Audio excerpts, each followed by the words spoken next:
بسم اللہ الرحمن الرحیم۔ شروع کرتا ہوں اللہ کے پاک نام سے جو بہت بڑا مہربان نہایت رحم والا ہے۔ دوستو، بہنوں، بھائیوں اور بزرگوں، السلام علیکم۔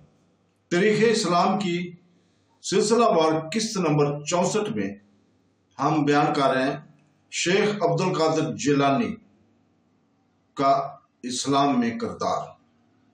تو دوستو، بہنوں، بھائیوں، حضرت شیخ ابو محمد محی الدین عبد القادر جیلانی رحمت اللہ کی پیدائش 1077 میں جیلان میں پیدا ہوئی۔ جیلان میں ہوئی۔ یہ شہر ایران کے شمال میں واقع ہے۔ یہ دور بے حد دانشورانہ ہلچل کا دور تھا۔ حضرت شیخ نے اپنی ابتدائی تعلیم مقامی علماء سے حاصل کی۔ 1095 میں جبکہ آپ ابھی 18 سال کے نوجوان ہی تھے، بغداد کی جانب چل پڑے۔ آپ کو علم کی پیاس اور تربیت کی تڑپ اس منزل کی طرف لے گئی۔ آپ نے اپنے دور کے یکتائے روزگار علماء اور شیوخ سے اکتساب حاصل کیا۔ ان جدی علماء میں حضرت شیخ ابو الوفا ابن عقیل رحمت اللہ، حضرت شیخ محمد البلقلانی رحمت اللہ اور شیخ ابو زکریا تبریزی رحمت اللہ شامل تھے۔ 50 سال کی عمر میں آپ کو حضرت شیخ قاضی ابی سعید المقترمی رحمت اللہ نے درس کی اجازت دی اور آپ نے بغداد میں شیخ قاضی ابی سعید رحمت اللہ کے مدرسہ میں محتم اعلیٰ کے حیثیت سے درس شروع کیا۔ بہت جلد حضرت شیخ عبد القادر جیلانی کی شہرت چاروں طرف پھیل گئی۔ مدرسہ کا سین آنے والے مجموعہ کے لیے ناکافی ثابت ہوا، اس لیے آپ جامع مسجد میں درس دینے لگے۔ جلد ہی جامع مسجد کا سین بھی ناکافی ثابت ہونے لگا تو آپ نے درسوں تدریس کا مقام کو شہر کے باہر ایک کھلے میدان میں منتقل کر دیا۔ کہا جاتا ہے کہ حضرت شیخ رحمت اللہ کو سننے کے لیے اکثر اوقات شہر سے 70,000 سے زیادہ لوگ آیا کرتے تھے۔ محرر آپ کے خطبات لکھ لیتے اور آئندہ نسل کے محفوظ کر دیا کرتے۔ حضرت شیخ کے خطبات میں اسلامی طرز زندگی کے ہر ایک رخ پر روشنی ڈالی گئی۔ کلام، حدیث، فقہ، تفہیم القرآن، اخلاقیات، سیرت النبی اور تصوف پر انہوں نے سیر حاصل خطبات دیے ہیں۔ وہ شریعت پر سختی کے ساتھ عمل کرنے کے قائل تھے، جو شرعی احکام پر مکمل طور پر عمل نہیں کرتے تھے، انہیں برعمل ٹوک دیا کرتے تھے۔ وہ زمانہ روحانیت کے گہرے ماحول میں ڈوبے ہوئے تھے۔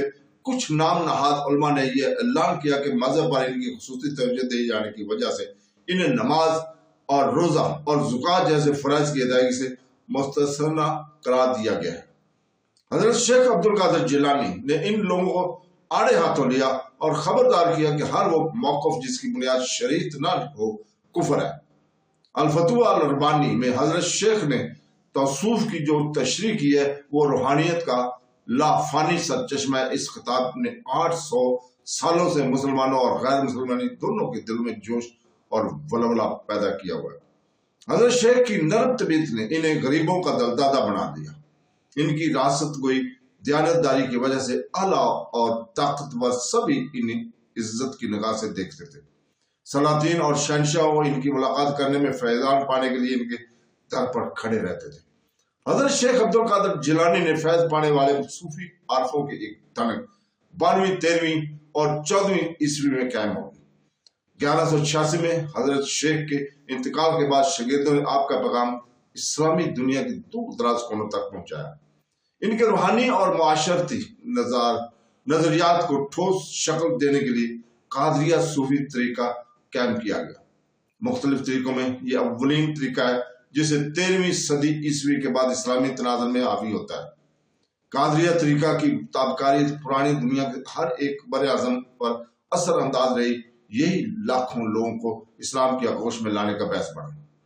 ابھی حال ہی میں 19ویں صدی کے دوران عثمان دان فدوی رحمت اللہ علیہ اس عظیم شیخ کی نظریات سے اس قدر متاثر ہوئے کہ مغربی افریقہ میں منصفانہ معاشرتی نظام قائم کرنے کے لیے طویل اور مسلسل جدوجہد کی۔ ہندوستان اور پاکستان میں اس عظیم شخصیت کو غوث اعظم دستگیر کے نام سے بھی یاد کیا جاتا ہے۔ انہیں یہاں حضور صلی اللہ علیہ وسلم اور اولین صحابہ کرام کے بعد سب سے بڑا درجہ دیا جاتا ہے۔ عالم اسلام پر منگولوں کے غارت گریوں، تباہیوں، بربادیوں کے بعد حضرت شیخ عبد القادر جیلانی اور ان کے فوراً بعد آنے والے صوفیوں کی محنت نے عالم اسلام کو پھر سے سنبھالا اور اس کے زخموں پر مرہم رکھا۔ انہی کی کوششوں سے اسلام کو اثر نو زندگی بخشی۔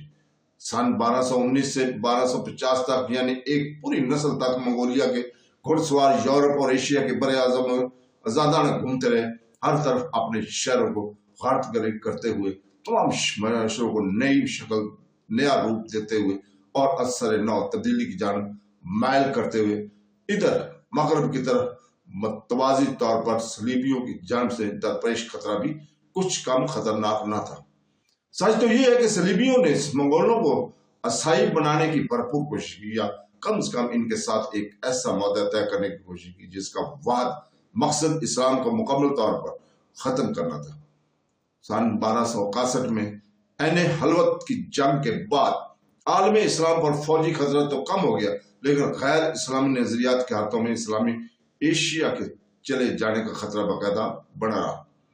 ایسے اندھیرے دور میں وہ تصوفی تھا جس نے آگے بڑھ کر اس چیلنج کا مردانہ وار سامنا کیا اور دنیا اسلام کو پیش آنے والے سب سے سنگین لمحات میں اسلام کو پہچانا۔ تصوف کے انتہائی ذہانت اس کی وجہ آفرین باطنی کردار میں چھپی ہوئی تھی۔ یہ دلوں کا اسلام ہے، دماغوں کا نہیں۔ مغولوں کے ساتھ اس شہری تمدن کا خاتمہ ہو گیا جو فقہ اور فتویٰ کی شاندار اسلامی عمارت کو سہارا دیے ہوئے تھے۔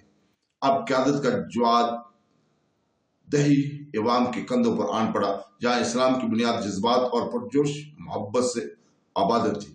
قادریہ اور دوسرے سلسلوں کی جانب سے قائم کردہ خانقاہیں اسلامی زندگی کا مرکز بن گئی۔ کسی بھی خانقاہ کے 5 اہم نمایاں مقصد ہوتے تھے۔ اول تو وہ ایک مسجد ہوتی تھی جہاں اہل ایمان نماز کا فرض ادا کرتے، دوسرے وہ ایک مدرسہ تھی جہاں قرآن اور فقہ کا سائنس پڑھایا جاتا، تیسرے وہ ایک پرسکون گوشہ تھا جہاں لوگ تنہائی میں باطن کی جانب سے اپنے احساسات کو مرکوز کرتے یا ذکر کے لیے جمع ہوتے تھے، چوتھے یہ ایک ایسی جگہ ہوا کرتی تھی جہاں پر افراد کے کردار کو اثر نو ڈھالا جاتا۔ شیخ کا نگاہوں کے سامنے بے لوث خدمت، اعلیٰ حوصلگی، بلند ہمتی، اللہ تعالیٰ کے حضور مکمل خود سپردگی اور زندگی کو آفاقی نقطہ نظر دیکھنے کی تعلیم یہاں دی جاتی تھی۔ 5ویں یا ایک مسافر خانہ میں ہوا کرتا تھا۔ یہاں پر تھکے ماندے مسافر سستایا کرتے، اکثر یہ وقت کے ستم کر ہاتھوں سے بچ کر بھاگنے والے خاندانوں کے لیے ایک پناہ گاہ ثابت ہوئی تھی۔ ایران کے روح پر پرور اسلام نے اسے درپیش چیلنجوں کا سامنا آسانی سے کر لیا۔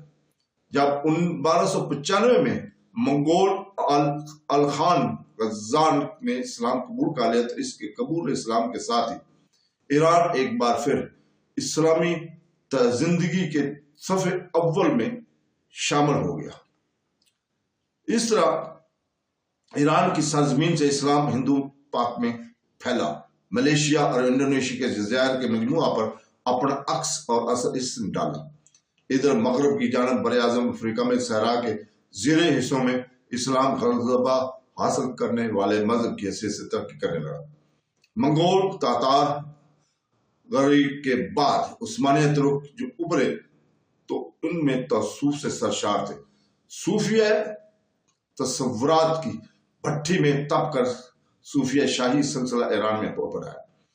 اب جب کہ وہ شہری تعلیمی مراکز تباہ ہو چکے تھے جہاں عربی تعلیمی زبان تھی تو اس کی جگہ فارسی زبان نے لے لی اور وہی تعلیم کا ذریعہ بن کر ابھری۔ فارسی زبان وجد آفرین اور کیف آور اسلام کے اظہار کا ذریعہ بنی۔ فارسی زبان کا اسلام کے ساتھ 500 سالوں سے رابطہ رہا ہے۔ اس غربت کی وجہ سے زرخیز عربی لغات کا گہرا اثر فارسی پر پڑا۔ اس طرح اب اسلامی دنیا میں مرکزی کردار ادا کرنے کی باری فارسی زبان کی تھی۔ نازک احساسات اور جذبات سے پرشاری اور جلال اور جمال سے بھری نثر نے اول تو تیموریہ اور صوفیہ دور میں اور پھر مغلوں عثمانیہ ترکوں کے زمانے میں ایک جادو سا جگا دیا۔ یہ دور فارسی زبان کا تھا، اس کی شاعری اور نثر کا تھا۔ اس کی گہرائی میں اتر جانے والی شاعری، جلالی اور جمالی عکس کا نچوڑ، نثر نگاری اس دور میں اپنے کمال کو پہنچی۔ لوگوں کے جذبات، خیالات اور احساسات کا اظہار کا آئینہ بنی۔ مولانا محمد خداوندگار جلال الدین رومی رحمۃ اللہ علیہ، جن کا شمار شاید فارسی کے عظیم ترین شعراء میں سے ہوتا ہے، ان کا اثر آج اس جدید دنیا میں بھی محسوس کیا جا سکتا ہے۔ منگولوں سے پہلے کی اسلامی تہذیب شہری اور تجرباتی تھی، مغولوں کے بعد اس تہذیب کی جگہ دہی جوش و جذبہ سے پر تہذیب لے لی۔ اس اثر افرین تہذیب کا بہترین آئینہ، اس کا اعلیٰ اور رفع نمونہ مولانا رومی نے پیش کیا۔ اس ولولہ خیز اور دلوں کی جان پیدا کرنے والے تمدن کو ان سے بہتر انداز سے کسی اور نے پیش نہیں کیا۔ انہوں نے اس روحانی، قلبی اور باطنی تہذیب کو اعلیٰ مقام عطا کر دیا۔ ان کا اسلامی نام محمد تھا، خدا بندگار اور جلال الدین ان کے خطابات تھے۔ انہیں رومی اس لیے پکارا جاتا تھا کہ ان کا رہائشی مقام پونیا تھا۔ یہ مقام جس صوبہ میں تھا اسے اس دور میں روم کہا جاتا تھا، جس کا مطلب تھا پرانی رومی سلطنت کے ایک صوبہ۔ ان کے شاگرد انہیں مولانا کہا کرتے تھے۔ مولانا کا مطلب ہے ہدایت آفتاب تھا، بزرگ۔ ان کی پیدائش 1207 میں افغانستان کے بلخ شہر میں ہوئی تھی۔ ان کے والدین ایرانی اور افغانی نسل کے تھے۔ ان کی والد بہاؤالدین گلاب ایک مشہور عالم تھے، گبراویہ طریقہ کے صوفی تھے۔ مقامی لوگ انہیں عزت و احترام سے دیکھا کرتے۔ اساس ذہن کے مالک رومی نے بچپن میں ہی میں اپنے والدین کے علم اور روحانیت کی دولت کو اپنے آپ میں جذب کر لیا، لیکن منگولیا سے اٹھنے والے آگ کے طوفان سے جلدی بلخ کے امن کو ختم کر دیا۔ جیسے ہی چنگیز خان خراسان پر نمودار ہوا اور ایران افغانستان کی جنگ پیش قدمی کرنے لگا تو بہاؤالدین ولاد بھاگ کر نیشاپور پہنچے۔ یہاں نو عمر رومی کی ملاقات مشہور زمانہ صوفی اور شاعر فرید الدین عطار رحمۃ اللہ سے ہوئی۔ انہوں نے کلاسیکل تصنیف منطق عطار لکھی۔ کم سن لڑکی میں عطار نے دانشوری کی جھلک دیکھی اور اپنے تصانیفی تحفظ اس کو عطا کی۔ تو دوستو اس کے ساتھ ہی اجازت چاہتے ہیں، کل تک کے لیے، کل پھر دوبارہ حاضر ہو گئے۔ اللہ حافظ۔